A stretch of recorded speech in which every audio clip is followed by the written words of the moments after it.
Bonjour tout le monde, je m'appelle Marc-André d'Exact Marketing. Aujourd'hui, je vais vous faire un petit tutoriel rapide pour vous expliquer comment télécharger et utiliser l'application Zoom, qui est une application pour les vidéoconférences qui va être très utile pour les prochains jours jusqu'aux prochains mois, en fait, pour faire face à la situation actuelle.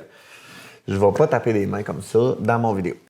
Donc, la première étape, c'est de télécharger l'application sur le site web zoom.us. Une fois sur le site web, tout ce que vous avez à faire, c'est de cliquer sur Ressources, puis ensuite Téléchargement client Zoom. Une fois rendu là, vous prenez le premier en haut qui est Télécharger Zoom, puis il va se télécharger automatiquement dans votre dossier de téléchargement. Une fois que c'est fait, vous allez l'ouvrir, ouvrir le fichier zoom.pkg qui est ici présentement. Puis ça va installer le programme. Une fois que vous allez arriver dans le logiciel, on va vous offrir de soit rejoindre une réunion ou de vous connecter. Si vous n'avez pas encore créé votre propre compte sur Zoom, c'est le temps de vous en créer un. Donc, vous allez cliquer sur Créer mon compte, c'est gratuit. Il y a certaines options de paiement, mais avec le compte gratuit, on est capable de faire plusieurs choses très utiles. Donc, une fois que vous êtes vous avez cliqué sur le lien pour vous connecter, pour créer votre compte, c'est là que vous allez entrer votre adresse courriel. Vous recevez un courriel qui va vous donner un bouton à cliquer pour confirmer votre adresse. Vous allez en dedans, de là, vous allez pouvoir entrer vos détails avec un mot de passe, et ainsi de suite. La prochaine étape, on va vous demander 3 adresses courriel. En fait, la raison, c'est que comme c'est gratuit, on nous demande de partager aux autres gens. Fait que vous pouvez mettre des adresses bidons si c'est ce que vous voulez faire. Mais vous pouvez mettre tout simplement des adresses des gens à qui vous aimeriez passer le message que ça existe puis que c'est très pratique. Donc, une fois que ça c'est fait, vous avez l'application Zoom qui est configurée, puis ainsi de suite. Vous êtes logué dans l'application. Vous pouvez l'ouvrir ici comme ça. Ce qu'on voit ici, c'est l'écran d'accueil de Zoom. Donc, les 4 boutons qu'on a là, le premier, c'est pour démarrer une réunion sans même programmer absolument rien. On la démarre sur le coup, puis on peut inviter les gens à partir de la réunion. Pour la prochaine option, c'est pour programmer une réunion ici. Quand on veut programmer une réunion, voici le menu qu'on a fait. On va passer au travers chaque étape pour que vous sachiez un peu mieux qu'est-ce qu'on peut faire avec ça.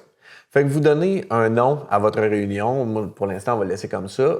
Vous programmez la date et l'heure que vous voulez que la réunion ait lieu. Fait que dans mon cas, on va y aller, disons, 13h30 jusqu'à 14h.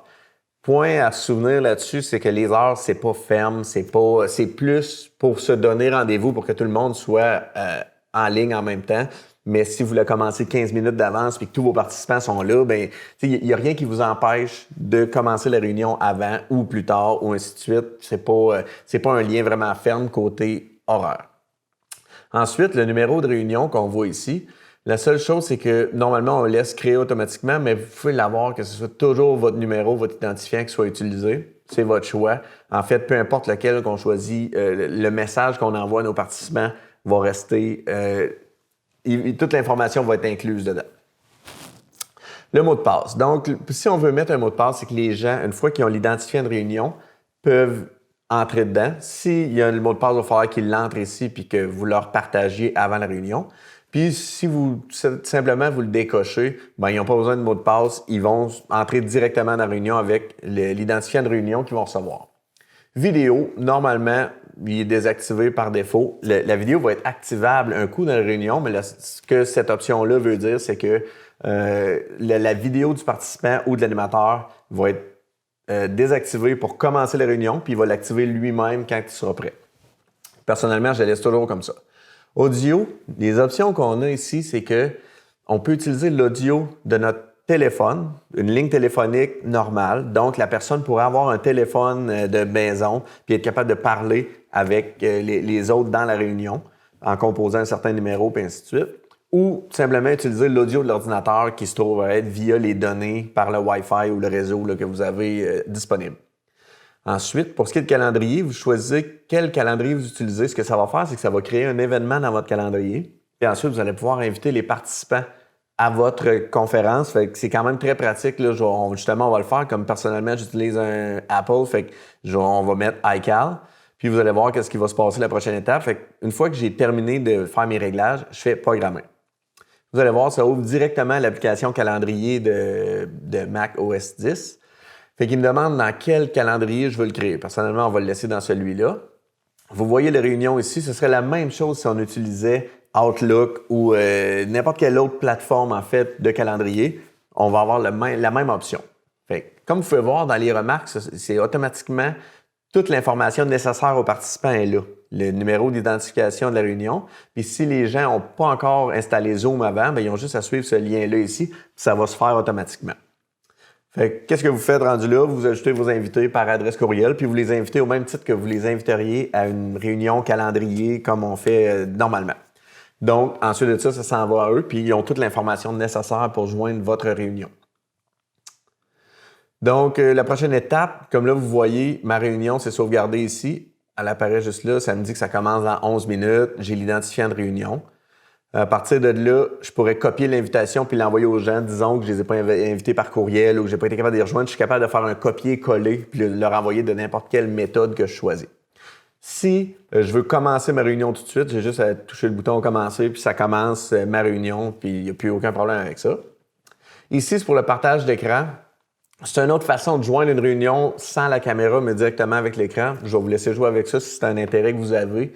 C'est pas le besoin principal, en fait, là, de ce qu'on court avec Zoom, nous, mais ça peut être quelque chose d'utile pour vous.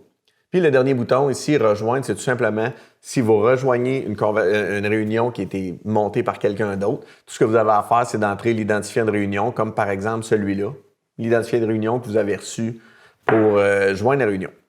Donc, on va y aller. On va commencer notre réunion tout de suite, juste pour que vous voyez qu'est-ce que ça donne. La première fois que vous allez démarrer Zoom, vous allez remarquer qu'il va y avoir plusieurs avertissements. On va vous demander l'autorisation d'accéder au micro, d'accéder à votre caméra, d'accéder. Fait que c'est normal, il faut juste approuver que Zoom puisse accéder à toutes ces ressources pour vous faire participer à la réunion. La première fenêtre que vous allez avoir pour quand vous allez vous connecter, rejoindre par l'audio de l'ordinateur, en fait, on va y passer dans une autre capsule où ce que je vais vous expliquer là, vraiment en détail comment effectuer les réglages de Zoom. Mais de base, vous faites rejoindre par l'audio de l'ordinateur, puis vous êtes arrivé dans la page de la réunion. Donc, c'est un peu ce que vous voyez quand vous entrez dans une conférence vidéo Zoom. Dans une prochaine capsule, on va couvrir les réglages essentiels à s'occuper pour que tout fonctionne bien, puis un peu l'interface que vous allez avoir, là, puis les options que vous avez à votre disposition pendant la vidéoconférence. Fait que je vous invite à regarder la prochaine capsule, puis si vous avez des questions, gênez-vous pas à nous contacter, ça va nous faire plaisir de vous aider. Bonne journée!